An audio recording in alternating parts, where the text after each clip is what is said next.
कमजोर नफ्स तो है ना प्रोफेसर रंजीत, मानेंगे आप इस बात को? नहीं तो ऐलान तो आप लोग कर सकते थे, 8 महीने हो गए आप लोगों को एकजुट हुए हुए।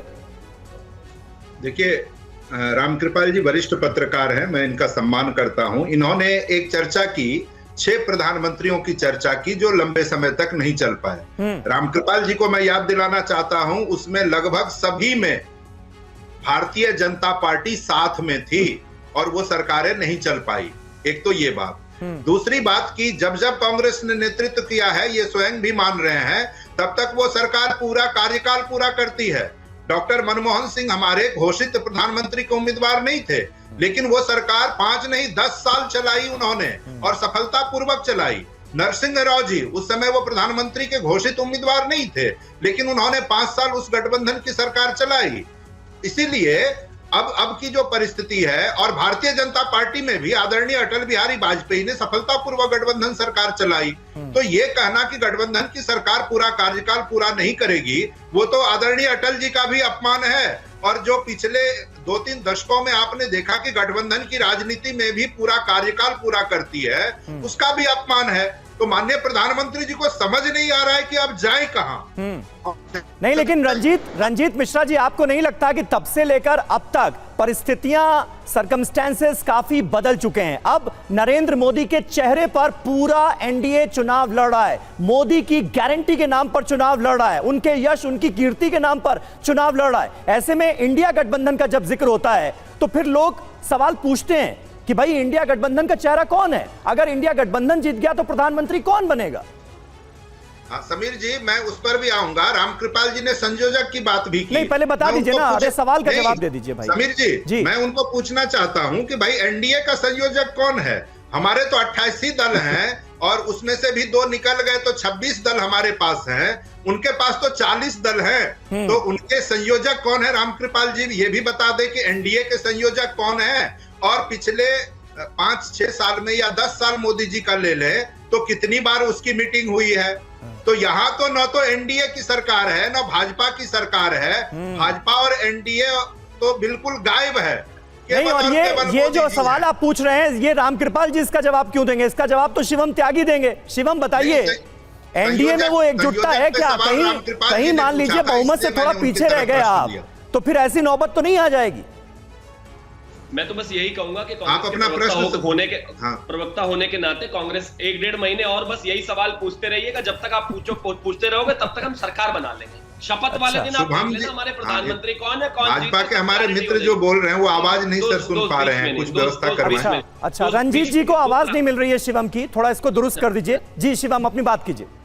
दूसरी बात ये है कि इन्होंने कहा कि भाई देखिए पहले भी गठबंधन की सरकारें बनी है। बात ठीक कही है रामकृपाल जी, आपकी 143 सीटें थी, इस वजह से आप जो है एक जो है मजबूत पार्टनर का काम कर पाए, एक लीडर का काम कर पाए, मनमोहन जी बन गए। आज भैया पिछली बार आपकी जो ये 102 सीटों का चुनाव हुआ है पहले चरण में, उनमें से 16 सीटें आई थी।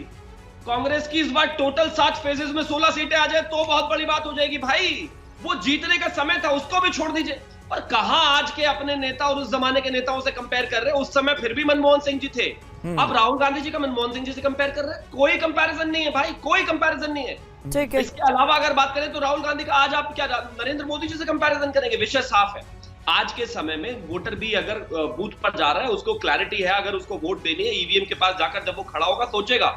अगर वो समाजवादी का एक जमाने में वोटर रहा होगा, वहां पर कांग्रेस का कैंडिडेट खड़ा हुआ है, उसको पता नहीं कहां वोट दबाना है, कहां बटन दबाना है, कौन बनेगा, क्या बनेगा। दूसरी तरफ उसके पास एक क्लियर चॉइस है। अगर राष्ट्र निर्माण के लिए काम कर रहा है तो कमल का बटन दबाएगा। ठीक है। अगर आदरणीय प्रधानमंत्री जी को फिर से प्रधानमंत्री बनाना है तो कमल का बटन दबाएगा। ठीक है। प्रोफेसर धर्मेंद्र यादव, आपने शिवम की बातें भी सुनी है, लेकिन इस बीच सवाल यहाँ पर यह है कि आप लोग लगातार कह रहे हैं कि मुद्दों पर बात नहीं की जा रही है, चुनाव में मुद्दों पर बात नहीं की जा रही, लेकिन जिन विषयों को आप मुद्दा नहीं मानते हैं, एक तरीके से प्रधानमंत्री मोदी उस पर बयान देते हैं तो उस पीछ पर खेलना तो आपको भी पड़ जाता है, मजबूरी तो आपकी भी हो जाती है। और यह अभी ताजा उदाहरण है, आप लोगों को बताना तो पड़ेगा ना कि कौन है चेहरा विपक्ष का।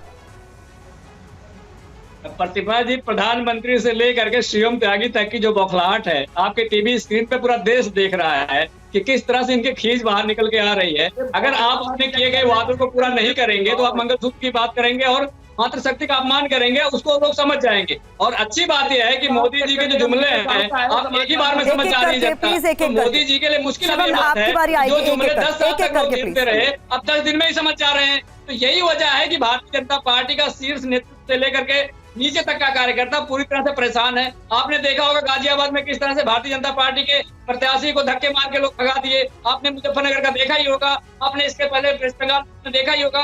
पूरे देश के एक एक कोने में भारतीय जनता पार्टी का प्रत्याशी और प्रचार करने इसलिए नहीं जा पा रहा है क्योंकि जब युवाओं का सामना करता है तो पूछता भैया 1 करोड़ रोजगार कहाँ चला गया, 10 साल में 20 करोड़ रोजगार कहाँ चला गया। जब किसानों के पास जाता है बोला हमारी आइडियोलॉजी नहीं हुई है, हमें एमएसपी गारंटी कब मिलेगी, क्या पूंजीपतियों का पैसा बढ़ाने के लिए आप बैठे हुए हैं। उनसे पूछा जाता है कि 17 लाख करोड़ रुपए आपने माफ कर दिया पूंजीपतियों का, हमारा एमएसपी कब दोगे।